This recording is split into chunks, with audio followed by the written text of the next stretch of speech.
Well, thank you guys all so much for coming. Welcome to our second virtual firm visit. It's great to see you all. I know we don't have the opportunity to actually visit the physical office, but I think this is a really unique opportunity to have these three representatives from their Lawrence office to come talk to you guys about an overview of their firm, some professional practice tips, and also some of the virtual formats they've been using over the past few months. So I will go ahead and turn it over to Amy Bellarive from Trainer, and she'll give an intro. And we will end with questions at the end. If you guys have any questions, be thinking about that as they're talking. Feel free to jump in if you want to type something in the chat or speak up. That works totally fine too. So I'll hand it over to you, Amy, and take it away. Thank you. All right, thank you. I'm actually going to start sharing another screen for us here. Can you see that? Yeah, looks good. Looks good. Okay, fantastic. Well, that is an image of our Lawrence facility, the outdoors. I took that actually a couple months ago when I went to the office to pick up some stuff, and it was just like, I miss this place. I miss my colleagues. I miss my coworkers on that face-to-face basis. So I took that snapshot and it came in handy to put right here on the presentation. I do want to introduce ourselves. I've got Chris Warden, the Director of Design Technology, here with me today. He's the one that has the happy 53rd birthday in the background. It was his wife's 50th, and then he put a 3 over it a couple days ago for his. We're still celebrating. Then we have Neil Angrisano. He is a principal and a director of project delivery with TreanorHL. And then myself, Amy Bellarive, Director of Human Resources. I was mentioning to Olivia, maybe before some of you all joined us, that all three of us work in the Lawrence office. However, all three of us also work across all locations. And so we'll kind of talk a little bit about that. So TreanorHL by the numbers. So a lot of this you can see on our website too. We are approximately 150 individuals across 9 offices. We've got Lawrence, Topeka, Kansas City, Denver, Dallas, Boise, San Francisco, Atlanta, and Phoenix. Phoenix is the most recent addition to our team, and it's just one individual. He works out of an awesome office that he calls the Birdhouse. So it's really cool. His name is Mark Ryan. I've got some demographics there. We are 53% male and 47% female. That's something that is talked about a lot recently in terms of the demographic makeup. And then the next one I'm starting to be more conscientious of because it's definitely more in the news and highlighted. 84% white and 16% people of color. Not necessarily proud about that last number, but it's something that we are incorporating into our strategic plan to be more diligent and mindful of the recruiting efforts that we do across the US for all of our locations. And so I just thought it would be important for us to put on there so that we acknowledge where we are and can measure growth as we move forward. We do have 11 design studios. Again, these are all listed on our website. I encourage you to go there and look at the projects that we have for all of the different types of studio practices that we have. Not every office has every studio practice. We do try to have at least 2 practices in each office so that with the ebb and flow of project work, we can keep people busy and give people exposure to different areas. Because when you are hired by TreanorHL, you are hired into a particular studio. However, we do take opportunities to give you exposure in other locations. And that's something that Neil, who will talk to you guys later, is very hands-on with, is helping to identify what studios are really active and busy and need a little bit of help. What is another studio that is not as busy and could, you know, share some man hours, so to speak, with another studio. So our mission statement is that we create places and experiences that make people's lives better. Again, not being the architect of the group, I take that to heart in terms of the experiences. And so I've listed a couple of things on this slide that makes TreanorHL unique. We have, and I've got a lot of pictures there. I hope they come across on your end. But we've got monthly shout outs where everybody from all the different locations get onto a call. When we are in the office, we gather in a large conference room so that we're together and then sharing across the screens. In the work from home setting, we've all been calling in and sharing screens and seeing backgrounds and, introducing our pets and our children. We have our all firm gatherings. I changed the word from meeting to gathering because it sounds a little bit more fun. It is a weekend where we have an all firm meeting and for about 4 hours, and it's kind of a status update. Neil helped put together a fantastic design project, and actually I would love for him to share a little bit more about that when he talks, because it was a design project within TreanorHL, but it actually went outside of our firm to a true design project outside in the quote unquote real world. But after the meeting, we get to have the rest of the weekend and we get to interact with people from all of the different offices. People get to bring a +1. So whether it's a spouse, a partner, a sister, a friend, it's just a really, really fun weekend. Community service projects, that second image there is the Girl Scout cookie construction. I don't know if any of you are familiar with that, but we've got people in our offices that help the Girl Scouts come up with design ideas and then actually putting that together. So that was one, and you can see it's kind of a roller coaster ride. And so that was one of the designs from one of our staff members in our Topeka office. Let's Eat, we have so much food, but we actually have a carved out meeting called Let's Eat, and they get together and have really what I will call kind of random topics like list of best home gadgets or favorite 90s movies. So it's a dedicated time where you're sitting together, but you're getting to know people on a more of a personal level than a project level. Lessons learned in 1/6 of an hour was another one of Neil's brainchilds that he brought to our firm when he came. And so twice a month, he gets on and he enlists people from across the firm to get on and talk about a project that maybe they had a stumbling block and how they resolved that issue, and they share it with everyone in the organization, everyone that calls in. It's not mandatory, but they're very well attended.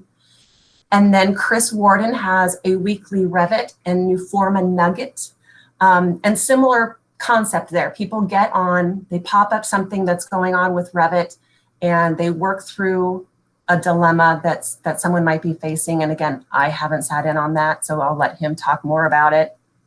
Movie Monday is something that goes on in our Denver office, where once a month on Mondays, they watch like a TED Talk and then sit down and discuss the topic. I'm sure it's over food and drinks as well. And then one of our big ones that I listed last is our sabbatical program. And that is where employees in the organization can submit a research proposal, either an independent proposal or a group project, and the firm will fund that research project. This year we awarded 4. Most of them, I think, were group projects this year. I think we only had one that was an independent project. This year, I know we had a behavioral health in correctional facilities research project. I think the other one was a biophilic design. That was the one that's an independent project. But anyway, you get additional paid time off. If there are conferences or study guides, materials that you need, that is submitted as part of the sabbatical proposal as well.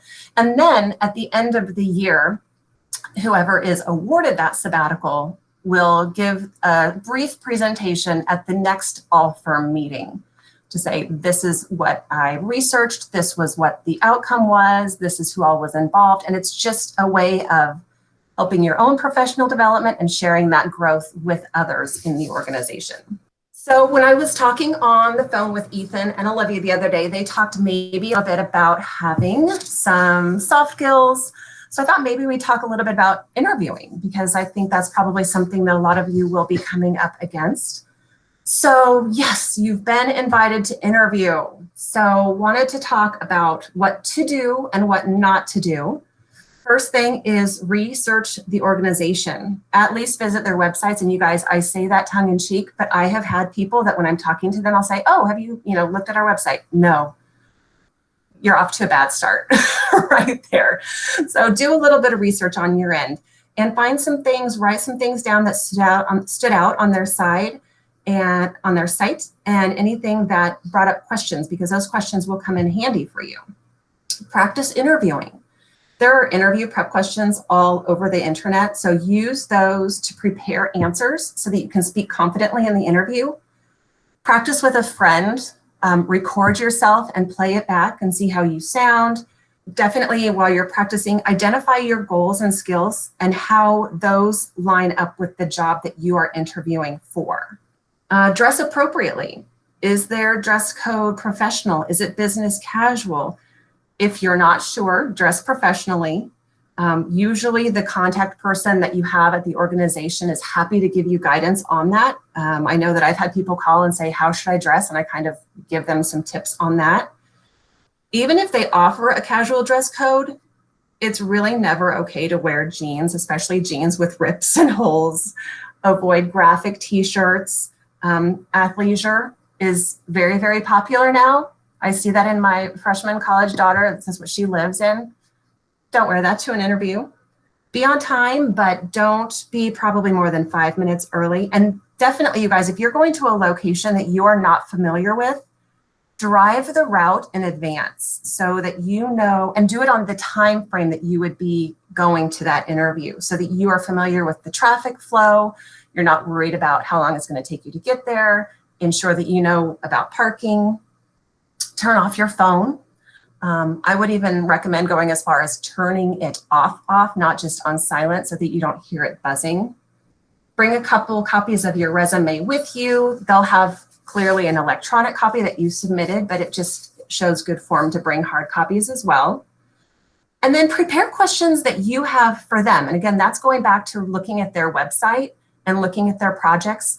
Prepare some questions that you can show your interest in the firm, their projects, their office culture. And then, of course, follow up with a thank you message. So do be sure to collect business cards of the individuals that sat in on your interview. For the don't column, fortunately, it's shorter, right? But definitely don't oversell your abilities. If you do, it's going to be identified early on, you guys. So be honest about your desire and your drive, but don't say that you can do something if you cannot. Do not speak negatively about former employers or colleagues. Listen to the interviewer's full question. You might think you know where they're going, but let them get it out there and then you can answer the question. And of course, don't chew gum or eat candy. If you get dry mouth when you're talking in an interview and you get nervous, it is okay to ask for water or a drink if something isn't offered. And then after that, congratulations, you've been offered the job. Yay, lots of confetti flying around. So except for this little blip on our current climate that we call COVID, the architecture market is pretty competitive. So there's a good chance that you will receive multiple offers. So then it's up to you as to decide what is the right firm and what is the right fit for you. So what is your impression of the company from your research? Make a pros and cons list. Is it an environment that you would feel comfortable in each day? So think, do you want small and intimate office, or do you prefer or think you want something that is large, more corporate? Did the organization's values and activities align with yours? What are some of their outreach projects, right? So for example, I don't think I mentioned this on the screen before, we do a day of caring. So we close down all of our offices and we have different philanthropic activities that we go out and do and participate in, whether it's Habitat for Humanity, Ballard Center here in Lawrence, so many different opportunities from our different offices. But you want to make sure that those are in line with what's important to you. What did you find out about their leadership style? And was that what you're hoping for? What type of mentoring program do they have? Do they have a more hands-on structured mentoring program? Is it more independent? What's going to be important to you? And is professional development supported, both emotionally and financially? Recall interactions that you've had with the people during the interview process. Did they feel authentic?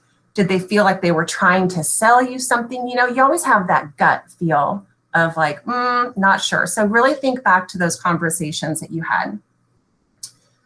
Second bullet there, do they offer you what you want? Are you going to be able to apply the skills that you are most passionate about at this particular firm in this particular role? So if you are wanting to get into a niche market, right? Again, so TreanorHL, we have the studio practices. We're not a general practice. Is that something that's going to line up with what you're wanting to do? And then I've got the last one there. Look beyond the salary. I know you guys will just be getting out of college. You're going to have possibly some debt. You've got some financial goals that you want. I know my older daughter already is like, she's got an eye on a car. She's a freshman in college. She's got an eye on a car that she wants as soon as she graduates. I'm like, oh, Haven, you got a ways to go for that. But it goes beyond salary. So I've made a little wheel here for you guys to look at the benefits that are offered at TreanorHL. And these are, for the most part, consistent from firm to firm to firm, right? You're going to have your health, dental, vision. You're going to have probably some life insurance, but then look at what the differentiators are. So TreanorHL, we have a student loan repayment assistance. I'm going to put my head out there and say that that is not something a lot of firms offer. We earmark dollars annually for professional development for every single employee. Professional registrations and memberships are paid for by the firm. That may be consistent among firms. Exam and licensure fees, we pay for each exam as it is passed. Some firms pay once you are, they will reimburse you once you've passed all of the exams to become licensed. We kind of pay as you go. This past year, we actually initiated a paid family leave, and not only for women, but also for men. I was very proud about that one, very proud of our leadership team. We've got childcare assistance programs, of course, paid holidays and personal paid time off. That's going to be consistent between organizations. Company paid life insurance is pretty standard. 401k is also another benefit that's pretty standard, but what you want to look at is the employer match. We do have an employer match. So again, just wanted to put out there that you want to look beyond that salary, that compensation, because all of these are a bottom line to your compensation as well. And that's all I've got, guys. I know I talked really, really fast. I am happy to take questions now, or if you would rather wait till the end, either way is fine by me. But next, if we don't have questions, I'm going to pass it off to Chris Warden. He is our Director of Design Technology and can talk about some of that IT stuff that I told you I don't know anything about. Of course they want to get on to the next item because that's the fun stuff, is the software we get to use. That's true. So see, they all start smiling now. So they know this is the fun stuff.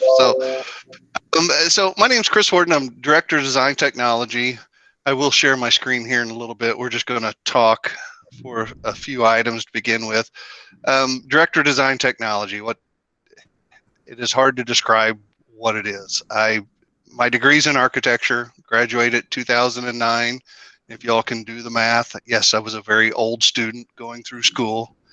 And so it gave me a very unique point of view using the technology. And it also gives me a biased opinion when some of the older staff says, I can't learn something new. Well, we can always learn something new. But I get to play with a lot of the different software. By no means am I an expert at all of the software, and you're really not going to be expected to be an expert at all of the software. But one thing I do want to encourage you while you're in school is try and experiment with as many of the different tools that you can while you're in school. Work with the professors. They love to see students try new things. And try to experiment on the different projects using the different software and seeing what you can produce. They will work with you. So you get to help dictate your own education. You always don't have to do exactly the process. You can tweak it a little bit. And as long as you're communicating and working with them, you have no problem. One of my projects that I did in school, I'm a big Revit person. That's probably one of the few pieces of software that I would consider myself a full-blown expert at. And if you're familiar at all with Revit, so one semester I wanted to work with the topography in Revit. So my design was an underground building. Doesn't sound much for a portfolio, but that's what I did, and the professor let me get away with it and do it. The other students made fun of me, which they did that anyway until I brought candy from Halloween or Christmas into the studio. Then I was the cool old guy again. But for the most part, it worked out well. But some of the software that we utilize a lot here at Trainer, and the list is long. But the first thing I do want to emphasize is just good old-fashioned pen and paper, pencil, drawing, sketching. If you have sketches in your portfolio, you will, I don't know of any full-blown architect that is not impressed by just some good old-fashioned sketches. And I'll actually show you an example here in a second where sketches were used on a $300 million project that was part of the schematic design process. Revit, of course, I would assume most all of you have heard of Revit and seen it on the computer, almost the whole full Autodesk suite of products. Revit is really what's utilized for the production side of it when you're making the construction documents and some other items. But there's also SketchUp is there. Don't forget good old AutoCAD. And like I said earlier, you don't have to be extremely proficient with every one of these, but be familiar with them, because when you walk out and go into the job, you're not going to know what exactly you're going to be doing on the project to begin with. And so you might be able to, they'll ask you, well, can you do this, or you can do that, or are you familiar? And it's good to know to be familiar with the items. 3D Max, I don't know if you all are still using 3D Max much or not. Believe it or not, it's used a little bit in a lot of the firms that I've communicate with, not as heavy. That was my first 3D software that I learned how to use. And to be honest, I've used it once in the last 12 years outside of school. A couple of ones you might be more familiar with is Rhino or Grasshopper. Those are very hot items nowadays, along with another product called Dynamo. And a buzzword that's going on in the industry is computational design. What is happening with all the new kind of technology is it's not enough to give them 3 examples to choose from. You almost have to produce hundreds of examples and then run the analysis on them to see which one might provide the best energy analysis. So that computational design, if you can start becoming familiar with that one, and it's not a software, it's more of a theory that you're working with. And then just good old-fashioned rendering. I know if you've used 3D Max, you've been working with the rendering. There's a ton of rendering tools out there. Autodesk has their cloud rendering, but there's what's gotten even more popular, and I call it instant or real-time results, where you will make a change in the model and you will instantaneously have an updated rendering. In the old days, which was 10 years ago, we would send a couple of 3 renders to the rendering farm there at KU, and we'd get them back in 24 hours. Now you can get the results back instant, and that's what they're talking about, and that's what they get. And the software that, when we talk about the 3D software that's going on out there, besides the rendering, there's a couple of other ones out there, but one of the real hot items, it's called Twin Motion.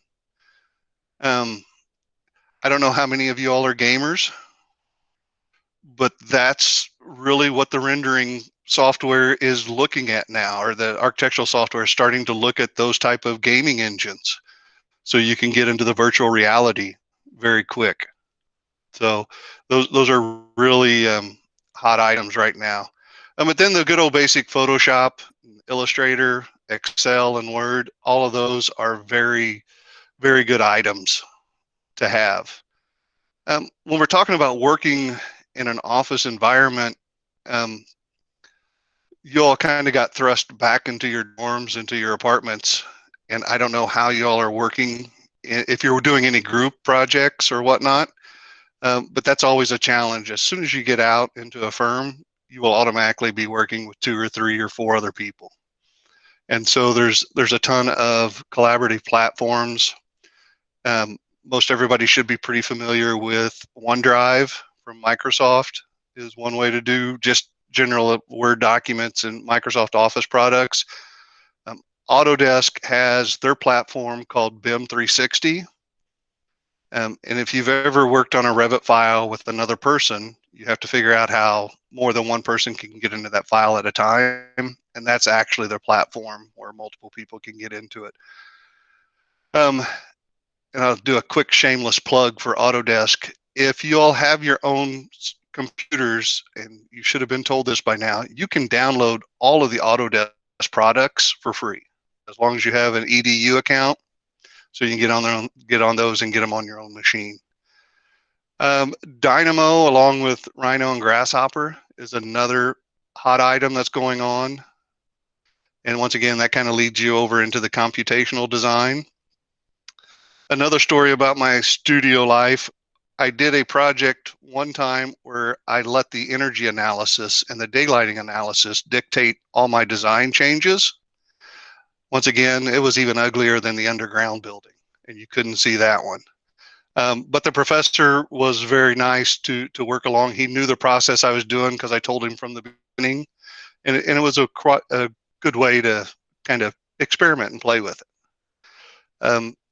Two other items, if you've worked with anything with VR or HR or AR, I was talking about Amy there, virtual reality or augmented reality. Once again, another good hot item if you're playing with virtual reality. Most everything, though, is driven on the basis that you're going to be doing some sort of 3D modeling. So those are the items that we use, pretty much every one of them, but at some level. And once again, you're not expected to know everything about all the different softwares. One of the things firms do a lot, we really expect the new staff coming in to manage up a little bit, to help us kind of, if there's new software out there. If you come in and you've used a piece of software before, don't be afraid to talk about it. You want to be careful and say, well, yeah, I could do that better in this software, but just kind of learn how to get it so you can show examples. And I'm going to touch back on when you're communicating, mainly during the interview or before the interview. Do not be afraid to make contact with people at the firm. Some younger staff, so you know the software that's being used, especially if you're looking at them, and also some younger staff. LinkedIn's wonderful to make contacts. I don't know of any architect that if you reached out and wouldn't want to take you to lunch or just visit with you. Even the younger staff, they're always looking to talk a lot. The portfolio, besides your design images, include the process and the software that you used. So many times we'll have staff come in and say they really know a piece of software. Well, you know a piece of software for how you used it in studio, but how it gets used over in the production side sometimes can be a bit unique. And so let's see if I can figure out how to share my screen. We were talking earlier, this is actually a schematic design on a project that we did for Johnson County. And you'll notice they did everything from hand drawings as they worked through the schematic and talking about it. And as they worked on through, and I'll try not to go too fast on some of these, but mainly just showing the sketching. We actually built some 3D models that took place, and they utilized those as well. So when you hear them talk about the massing models, there's a reason they're using those. And then they start to get over into the actual software. This was Revit, where they were starting to do the layout and how they would go through and confirming the program and the areas they have. And the images that you all have put together, boards just like this probably in some of your projects, or you will. It is very common. There you'll see some sketching, some more sketching, and some more Photoshop there on the right that was worked on.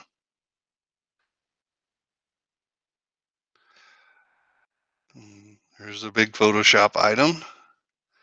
And then these are some SketchUp. So they used multiple pieces of software to produce these items. And then along with PowerPoint or Word or Illustrator, and then some renderings that took place.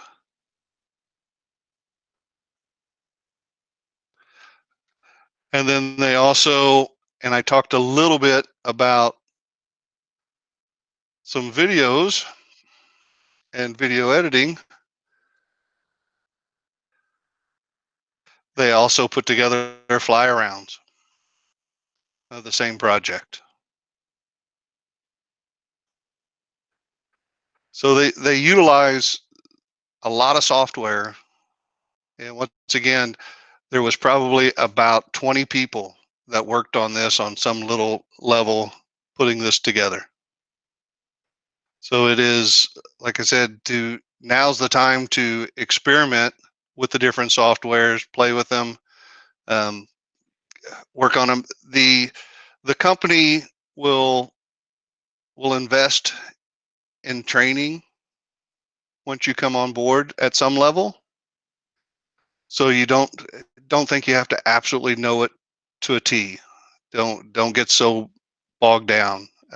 Most architect firms are more interested in your design capabilities, and they'll look at that, but they will want you to be able to utilize the software. And then the communication side of it is another big key.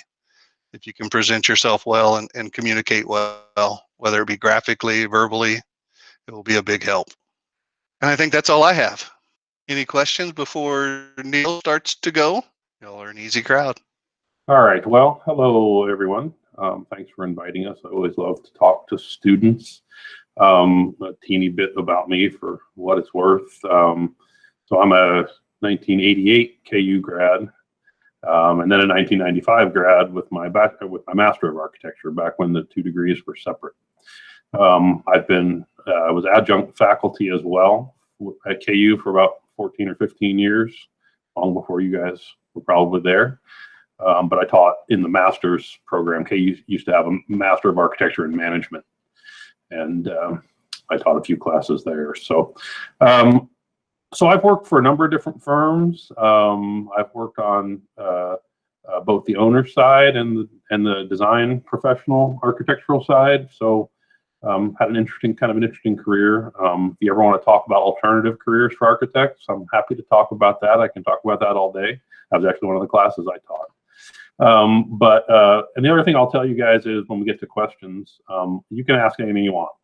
I know it's sometimes folks are afraid to ask certain questions, but I always like to tell students, I mean, there's almost nothing I won't answer if you want to ask it. So please feel free to use this opportunity to ask us anything you'd like, even if it's something we haven't talked about. So a little bit about what I was supposed to talk about, although Amy and Chris both kind of covered a fair amount of what I was going to. I was going to talk a little bit about skills and what we look for. Chris did a great job of showing the type of software we use and how we integrate that into the design process. But what I would offer to you, and Chris started to go there at the end as well, just be good and comfortable with technology. And if you don't happen to know a certain program, we know that we can teach you if you are technologically savvy. So yes, you want technology skills, but again, as Chris said, don't get hung up on a specific piece of software or a program. We'll get you there. But what I will say is, work on the skills other than design and the use of technology. Be good at drawing by hand. You don't have to be a phenomenal renderer or anything, but the ability to express yourself by quick sketches or diagrams or things like that is very much part of how we practice, how all architects practice. It has not gone away. You'll be in a meeting somewhere and you can't fire up, Revit or SketchUp, when you want to, in 30 seconds, express an idea graphically. So the ability to do that to some level of communicative ability is important. But also be good at writing, be good at speaking. Everyone hates public speaking, right? Well, most people do. I did. I was awful in school. Although you'll be surprised that you get better at it than a lot of your peers because of juries.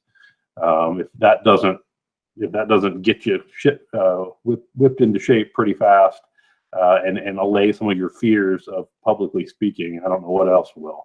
But it is an important thing. I don't care what field you're in. Be able to communicate well, to speak well, to write well. Practice those things. Take a class. Again, I know it's painful. It's kind of the last thing you want to do, but that separates people in the eyes of employers and clients and things like that. These are important skills. You don't have to be, a rock star, but you should be at least competent to a certain level. And then always look in your career to continue to polish those skills and learn more. It's an important thing. But I won't pontificate on that anymore. So a few more things about the firm, and then I'm going to show you some pretty pictures because, well, that's the best part, right? Our firm is unique with the studios, like we've discussed with you a little bit before on this call. We have dedicated, specialized design studios that focus on different market sectors, and it's really important. One of the things I love about our firm is that we are experts in many things rather than just being generalist, but there are so many different areas that there's sort of a wealth of different things to pick from, where passions lie, where you'd like to explore more, or any and all of us.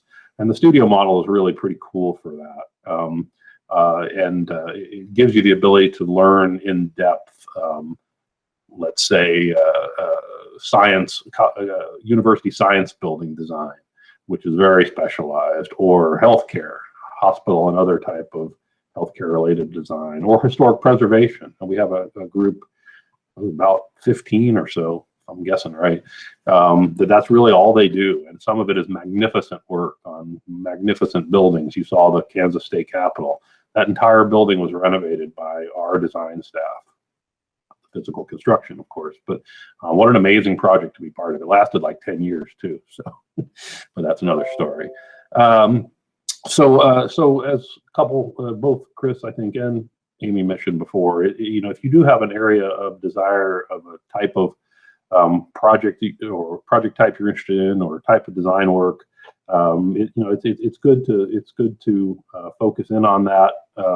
And pick a firm where you think you might get some potential to experience that. Also, almost saying the opposite here right after that, don't be too quick to specialize either. It's ideal to get a breadth of experience of different project types, different client types, different delivery types. We could talk about that for an hour. Design build and construction management and public-private partnerships and things like that, all of which are realities of how we practice. Back in the old days when I got out of school, it was you kind of did everything. You did the same type of documentation. Projects were almost always bid, separate contractor. It was very simple back then compared to the environment with which we practice and actually get work done now. Learn about some of those things. Again, you don't have to be experts in them, but it's not a bad idea to understand some of that when you're looking at, when you're graduating and looking at getting your first job. So anyway, that's enough about that kind of stuff. I'm going to try to share my screen. I wasn't going to present this, but Amy brought it up. Okay. Chris, you can see it, all right. And I got to look at my other screen to talk about it. So one of the things, and I just hold this up as an example because it kind of tells a lot about the culture of our firm.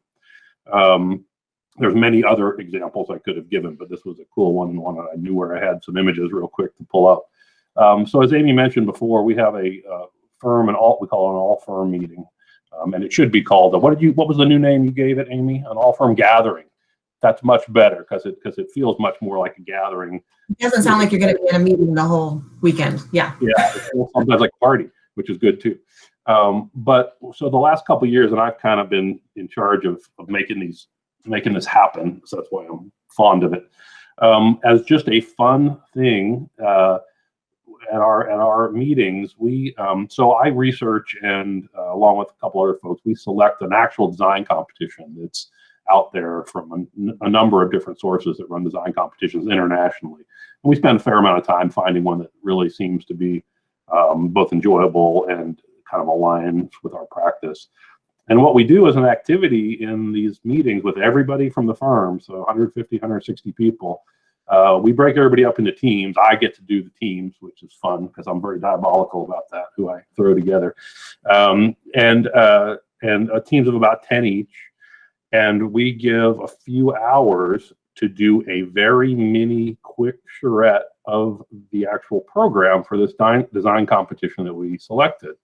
You got to crank to get something pulled together in a few hours, but I'm blown away by what the teams do. And so then at the end, there'll be sketches and flip charts, and some people actually build models out of whatever crap they can find in the room. It's awesome. But we also usually in our meetings, I should have mentioned this before, have we bring in speakers on various different topics. Sometimes they're actually quite notable architects or others within and adjacent to the profession, and we have them actually jury the 16 teams that have done this mini competition. And the prize, you can't see that, the prize for the winning team is that they get both dollars from a standpoint of support for getting the work done and time given to them to actually execute the full competition. And it's just a blast, and the teams do it. And we usually align it so that the actual competition submission is due in 3 or 4 months maybe after our meeting. And so that group of 10 or so people get to play and delve into some really conceptual, far out design. And I'm happy to say this. We've done this 2 years in a row now. This was the first one. They're both awesome. I decided to pick this one to show you. We've made a short list both times, and it's usually out of about 150 or 200 entries. So we haven't actually won yet or placed, but we've come pretty close. And so I just throw this out there, and there's 4 boards, and obviously you can't probably read it or whatever, but this was the design competition entry that we did a year and a half ago now, and it was just wonderful. It was for a highly environmentally responsive sort of redefinition of a residential high-rise. The site was in, I want to say South Africa. I should remember that, but I can't. But they did some wonderful renderings, really nice description of the process and the goals and how it was put together and what the overall theme was. Just pretty neat stuff. And one of the reasons this is so cool is, we've never done a 30-story building as TreanorHL, so our people got to work on that. Folks that maybe don't get, because of whatever their role is, don't get to spend a lot of time in pure design work, or maybe they're right out of school. In fact, I think we even had an intern on one of these teams. They get to really lay it out there and be pure designers for a while, and they get the fun of that. So, but anyway, so I offer that to you, not so much to show you the competition, but that's the kind of things that sort of make our firm special. It's the investment in people. It's the horizontality of how we work, because you might have a principal or two on a team like this, and you might have somebody right out of school, and everybody's voice is equal. And it's like that. That's kind of like how we work as well. I've worked in a number of places, and we're one of the best, in my opinion, at being, a good idea doesn't care where it came from. Everyone gets, a voice. Everyone is heard. At least we try. And it really makes for a nice environment. And one of the reasons why I enjoy being here. So anyway, that's just a little bit of a diversion. I don't know, did I miss something important that I was supposed to talk about, Amy, or did I cover? I don't think so. I think that was great that you were able to pull up those images from the design. I think this year it was affordable prototype, affordable housing. Yeah. Right. Okay. The site was in San Francisco. That was amazing too. If we had more time, we'd show you that. No.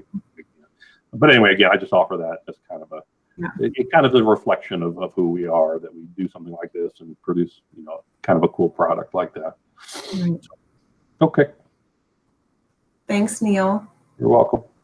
Well, Olivia, I don't know if you have questions listed or if we just open it up to everybody and, fire away any questions that you might have for Chris, Neil, or myself. Again, we're happy to answer any questions. Neil said everything is off limits. The only thing I'm not going to share is like the weight that I've gained during COVID. So, but Awesome. Yeah, any of your questions that relate to our firm, the practice, yeah, open it all up. No questions. We covered everything that well. We're rock stars. Seriously though, I mean, forget our firm for a minute. Just about what it's like to start your careers, what practice is like right now, what you should worry about, what you should be excited about. That's why I always throw out the invitation. You don't get many opportunities when somebody says you can ask whatever you want, and so hope somebody's got something. Make something up. Make us feel better. Well, while she's typing, when's a good time to start putting in applications or resumes for summer internship or the job when I'm finishing up with school? When is a good time? Finishing up with, yeah. What's the best time? Is it spring break too late or Christmas break to start getting interviews? Well, unfortunately, KU doesn't get a spring break this year, but what would have been the timing for your spring break would be the great time to start eyeballing and sending out your resumes to firms that you would like to get a summer internship with. That's when we start to see them. We usually have our career fairs start going on in March. And so that's when we're inundated. And so by that time, there's going to be a very large pile already in the careers folder. And so if you want an early jump on it, I would send them earlier than the time your school is having the career fair. And then in terms of graduating in May, I would go with the same time frame. Spring break, you're going to be looking. I know that frequently we'll go to career fairs and people will already have jobs lined up for after graduation. So let's go see what Carolyn's message was. I've heard firms have enjoyed moving towards a more electronically focused model due to COVID. Do you think that firms, either specifically yours or in general, will move to a fully online format, or will they be moving back to offices? We are dealing with this question every day. So I'll take a turn and then the other two can talk. I do think that they will go back to the offices. I think the nature of this practice is collaborative. And even though we've been able to do it and quite successfully at that point, there is nothing like working collaboratively with someone across a desk or across an office. I do think that that is critical to this industry. And so I believe that we will go back. TreanorHL, I know, is planning to go back at the end of the month, but I think industry-wide, it will move back to that. And as Amy says, going back to the office, that's really oversimplified because you still have so many parameters for individuals that will make it hard. I had a word pop up in one of my little technology groups that I work with outside of the company, and I think a buzzword, you'll know I love buzzwords. And I think you'll hear this probably soon, but it'd be called digital discrimination. Because someone can't come back into the office, are they discriminated against if they're having to work digitally through electronics? And it's one thing that we're fortunate enough, because we have offices, 9 or 10 offices spread all over the country, we work digitally all the time with other people in different offices. So when we went to the work from home, it was a very simple transition for us to be able to do.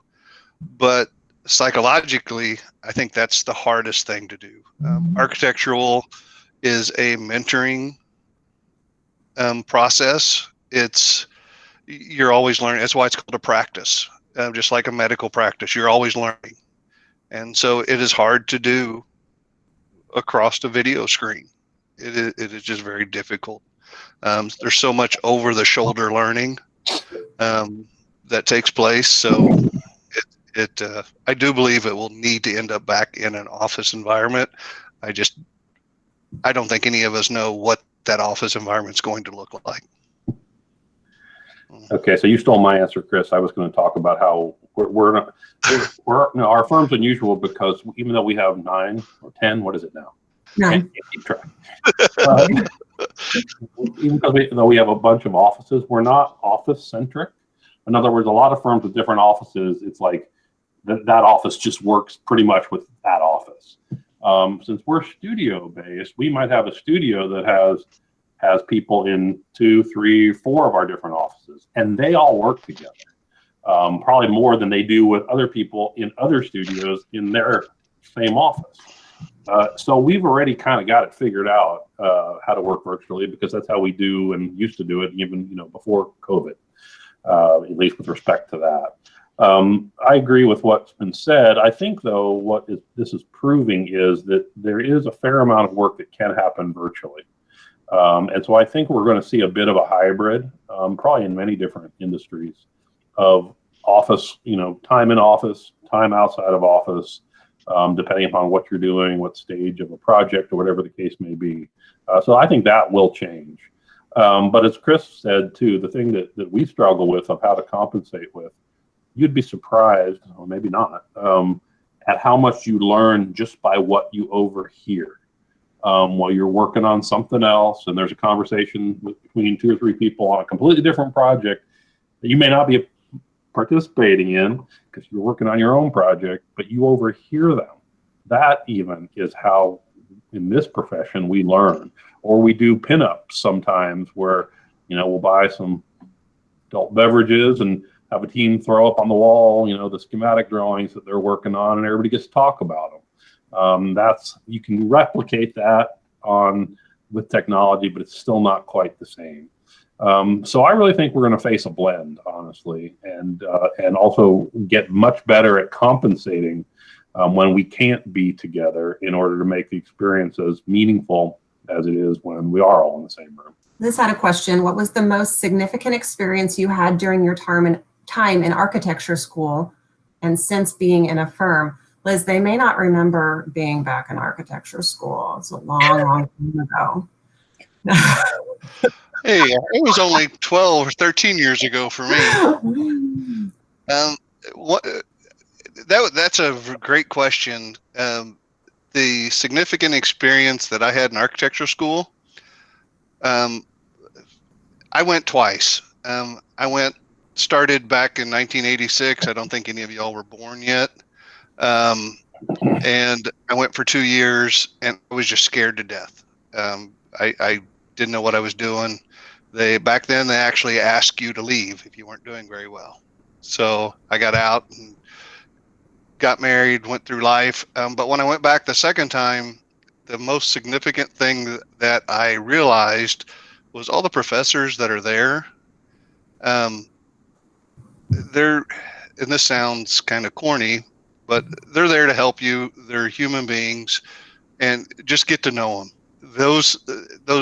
Those people can be your biggest assets once you get out of school. There's probably a few that if they called our office and talked to the right person that they know and said, you need to hire this person, that would probably be almost an instant hire. And KU has a great reputation across the country, and you have such a great avenue of resources to use with your professors there that really get to know them. There was one that was back, I think he was even teaching when Neil was there, Renee Diaz. Nope, I'm older than that. Oh, wow. Me and him just argued all the time.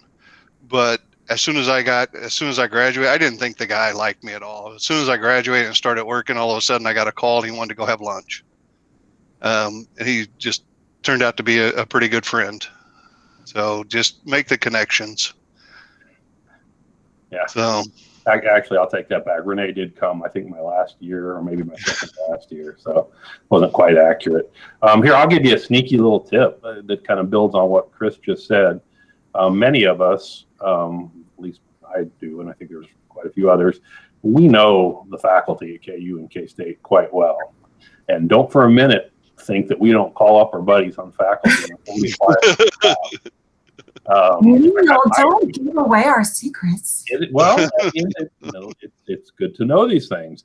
In fact, on several occasions, Kent Spreckelmeyer and I have been close forever. And I gave one away. You better do good in Kent's classes. But when we needed someone specific with specific skills or specific areas of focus, twice that I can remember, maybe more, I called Kent and said, "Who do you got?" And in one case, for sure, we hired that person, and it was great. She worked out phenomenally well, and this is 25 years ago. But so there's that, as Chris pointed out.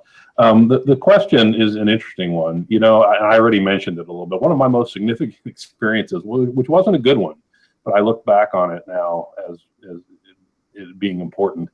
I got shredded in a jury horribly once, and I kind of deserved it for a couple different reasons, which I won't describe now. But you know, the experience of presenting your thoughts and defending them and justifying them to sometimes less than a completely amenable audience, it's painful, right? You guys have been through it, or you're getting into it more.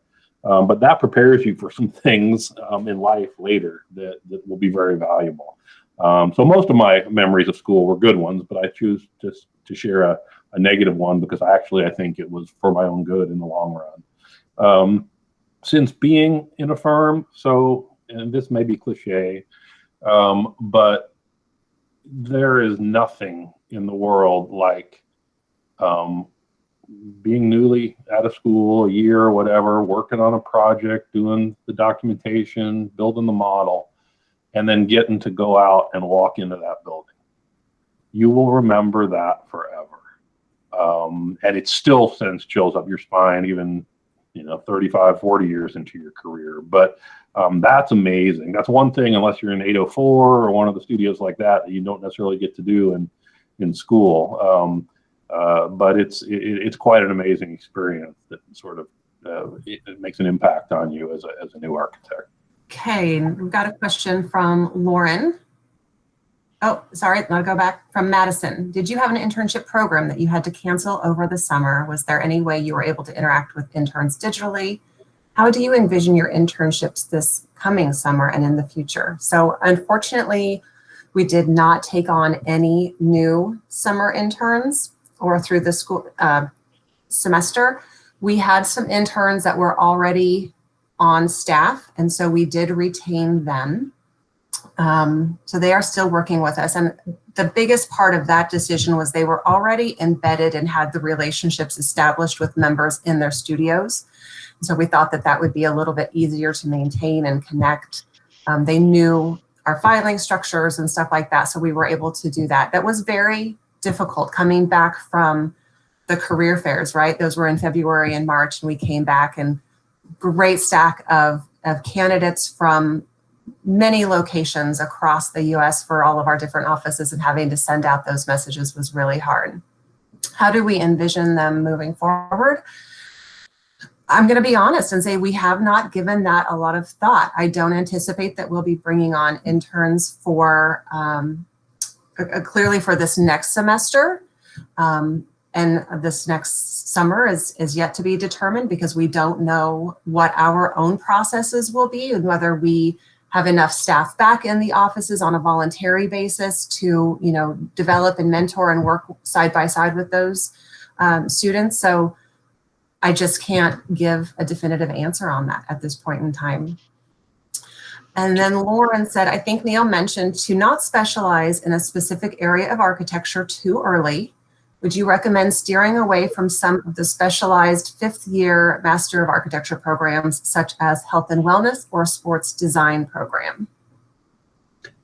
Oh, I'm going to, let me go first on this one. Answer that. Well, actually, before you do that, I wanted to add on to what you said before. Because I know where your question is going. You're looking at maybe applying internships, and it's not a great environment right now for that. I get that. But you guys, if you're in 2nd and 3rd year, don't be too concerned with the current climate. Things will almost assuredly be better by the time you graduate. I would not want to be a graduating senior right now. It's a little difficult. Our firm's still pretty healthy, but there's not a lot of firms that are doing a bunch of hiring right now. one thing, if you didn't know already, and hope you did, architecture is a cyclical business. The demand for design and construction goes up and down, sometimes in connection with the economy, but sometimes not. There's other driving forces. And so there's good times and bad times out there. Our strategy for weathering that is to have multiple offices in multiple locations that do work all across the country and have multiple different markets. And that helps. That helps us stay more stable during those highs and lows. But architecture, like many other businesses, is cyclical, and there are up times and down times. Hopefully the recovery will have been robust and in full swing when you guys graduate, and everything will be fine. Okay, go ahead, Chris. Well, almost straight in line with that. Even if you want to specialize, take some other classes, business classes, just so you know the business side of it. Another good kind of a secondary or a backup is some construction administration classes as an alternate career. A lot of contractors are hiring architects for virtual design and construction, that you're still using the software that you've utilized in school, but you're kind of looking at it from a different avenue. The programs that were mentioned, the health and wellness and the sports design, if you're looking at the business side of it, look at what the industries, or look at what the economy's doing. I think health and wellness will be a big item coming up over the next 2 to 5 years, because healthcare is changing so much. Sports design, with the way they've not allowed us into the stadiums, I can't imagine they may not be looking at reevaluating what a stadium looks like or practice facilities look like. So, I mean, there are good reasons why those are specific items. And just because you specialize something in school doesn't mean that's what you have to do. There's always a connection. Just for us, we have a big justice practice group. Well, now they're having to work with healthcare professionals and healthcare designers on justice facilities, because they're reevaluating detention centers and what those look like and what treatment facilities look like. So just because you specialize doesn't mean that's the job you're going to be getting. I don't know, Neil, you might be able to answer this, and if it gives a better appearance for employers if you're looking at something that's got specialized, but I don't know. Well, I mean, and I'm glad you asked that question, because it's going to make me clarify what I said a little bit better. Those are great programs, and I wouldn't hesitate if you have an interest to participate in those. You know, but still try to get as much diverse exposure beyond that as you can. For example, even if you did the health program with Kent and Frank, you know, and went to work for a firm that just did healthcare work, or mostly did healthcare work, that's fine. There's nothing wrong with it. But, you know, maybe after you've done that for a year, and if the firm does some other kinds of work, you know, go to your principal and say, hey, you know, I'd really like to get some exposure. Could I, if the opportunity is there, could I work on a school project next? Or, you know, even if your passion is healthcare, which is, there's nothing wrong with that at all. It's important to get as broad an exposure in your first few years as you can. So, you know, specialize away if that's what you like, but always have an ear to the ground for opportunities to broaden yourself into different ways of different type of projects, different ways of doing things, working with different people, that sort of thing. I think we have one more question in the chat. Harley asked, what would you say is the #1 lesson we should learn as students in school? And what was the biggest shock for you going from school into the practice? And that'll be our last question. I'll give the biggest shock. All-nighters don't end. And you know what particular all-nighter I had? I'll tell my story, and then I'll shut up. I was actually still in school technically, but I was working my last year for what's now BNIM, and I still to this day my drawing skills are so, but boy, I could build physical models, and so that's what I was doing for them. And they had a project interview the next day for a building that actually ended up getting built out in South Johnson County. Anyway, and I was doing a pretty detailed, pretty cool model of it. And the interview was the day after the 1988 National Basketball Championships. And so I worked all afternoon on this model in their office. I left, grabbed something to eat, and went to a buddy's house and watched the game. AU 1988. They won, of course, just like the last time. Lawrence exploded, Westport exploded. Everybody went to party. What did I do? I went back to the office and worked all night till 9 a.m. the next morning to get that model ready for the guys that needed it for the interview. So that was my biggest shock. I thought, oh, I'll go, I'll be done at 5 o'clock every day when I'm working, compared to the all night in studio. You don't have a lot of all-nighters. I don't mean to over-exaggerate, but architecture is not a 40-hour-a-week job all the time anyway. And and if you love it, it doesn't feel like work all that much. But don't expect to go home at 5 o'clock every night. And I was just the opposite. When I went back to school the second time, I started back as a second year. And I had 4-year-old triplets at home that I took care of. And I was in school from 8 to 5. Very rarely. Was the only reason I would go up and work of an evening or on the weekend was to get away from the kids.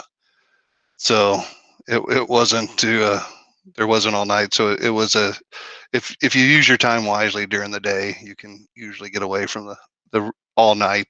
And at that age, when I had the kids, I couldn't stay up all night anyway if I wanted to. So the biggest shock for me going into practice was the amount of design that goes down into the details, and it's just not the space and the overall building, but it's the little details and that's really where young architects will get to spend a lot of their times, is looking at the details, drawing details, and getting to work on those, and still remember that it's all design.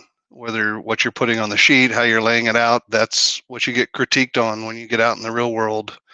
And that's the first level of design you'll experience at a very small level. But that was the big shock of that example that I showed you earlier, that schematic design and that little fly around. That's usually about as far as you might take something in school.